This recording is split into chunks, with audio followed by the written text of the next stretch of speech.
Welcome to the tutorial Understanding the Library. In this tutorial, I'm going to go over the structure of the library as well as go into the concept of symbols and templates. So to begin, let's go to the library, which is generally found behind the Tool Properties tab. And then let's expand it so it takes up this full space here. So the library is a place that you can store characters, backgrounds, props, anything that you've made in the software so that you can reuse it in a different scene throughout different projects on different computers. You can even transfer templates that are stored in the library through the network to other people's computers, and they can use it in the software on their own system. So there are two types of files that you can store in the library, and those are symbols and templates. So to create a symbol, which we haven't done yet in Animate Pro, but we did do in the previous Animate videos, you just have to select whatever you want to create into a symbol and you press this button here at the top. And then you can rename it to whatever you want.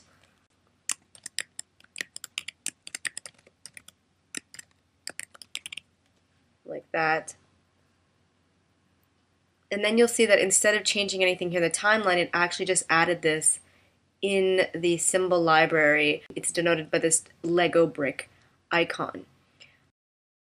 What a symbol is exactly, and I think Flash users are a bit more familiar with it than maybe Toon Boom software users, but it's like a container that you can contain an entire animated sequence in. You can just have one character in it. You can have multiple body parts, a single body part, and then connect them together in the timeline. It's just like a container that you can then animate directly on. And if I drag this into the timeline, you can see that's denoted by this film strip. That's how you can tell the difference between what a symbol is in the timeline and what regular drawings are in the timeline, or even templates, because templates look identical to the original. The difference, though, is that symbols are actually linked to the original. And what this means is that if I make a change to this symbol that's currently in my timeline, that change will be saved and updated in the symbol that's currently in the symbol library.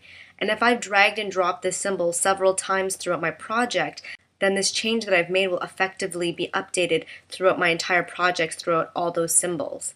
The way to manipulate or make a change to a symbol is that you simply have to double click somewhere on this film strip in the timeline, and then now you're inside that container, you're inside that symbol.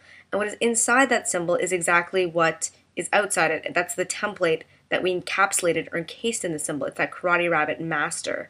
And you can tell that you're inside a symbol due to several visual indications. The first being this crosshair here.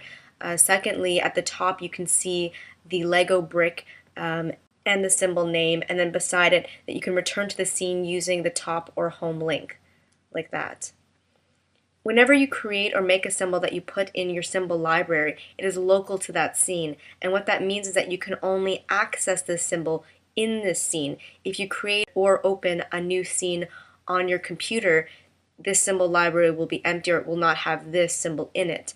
If you would like this symbol to be available to multiple scenes or multiple projects on your computer, then you'd have to create a template from it.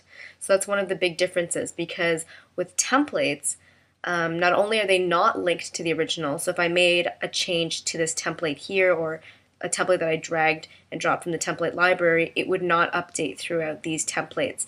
Not to mention that if I open up a different scene, or if I create a new scene on my computer, these templates will in fact be there. They exist on a place on my hard drive, so I can always search for them, but they will open up automatically. So now let's take a look at the library structure. So the first thing we're going to take a look at is the View menu, which is right here. So if you click on it, you can see that you have three menu items: View, Edit, and Folders. These are all the options that also exist if you right-click in certain windows of the library. But you can find them all here. One of the main ones that we use often is that there's a lock, as you can see on the Animate Pro library. So you can either right-click and say Right to Modify to be able to then modify things in that library, but that also exists under the Edit menu here. You can create folders through here. You can open and close libraries. You can view the symbols or templates as lists, thumbnails, or details. So everything can generally be found in this menu here. We also have a toolbar here, which once again is another redundancy, which is generally good. Sometimes people have difficulties finding things either through this menu because they don't see it or right-clicking, so we have a very obvious toolbar here that does all those things. You can open a library, you can close a library, you can create a new folder, delete a folder, you can refresh. You can view your templates or symbols in the right side of the library as lists, what it is right now, as details, which gives you some type of information. Here it's telling you that it's a template and not a symbol, or as thumbnails, which people find very useful because they can see an actual little thumbnail of your template.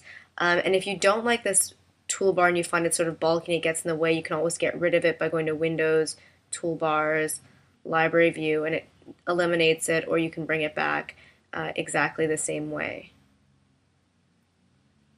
So this brings me into the next part of the library right here, which is the drawing substitution or preview window. So if you click on a template, you can actually preview it if it's an animated template by clicking on the play button here, like that. You can even make this bigger, so you can even see it bigger, which is a pretty neat thing.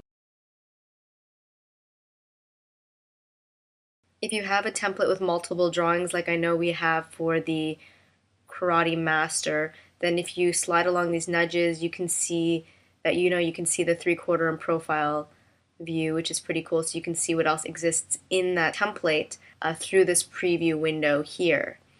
The next part of the library is where we house the actual library. So we have a symbol library and we have the Animate Pro library. So the symbol library is unique. You cannot create another symbol library. This is the only place in your scene where symbols can be housed. You can make subfolders for your symbol by right-clicking and saying New Folder, and then one appears beneath. So you can at least organize your symbols, but you can never create another symbol folder because they are so unique in their coding, they can only be stored here.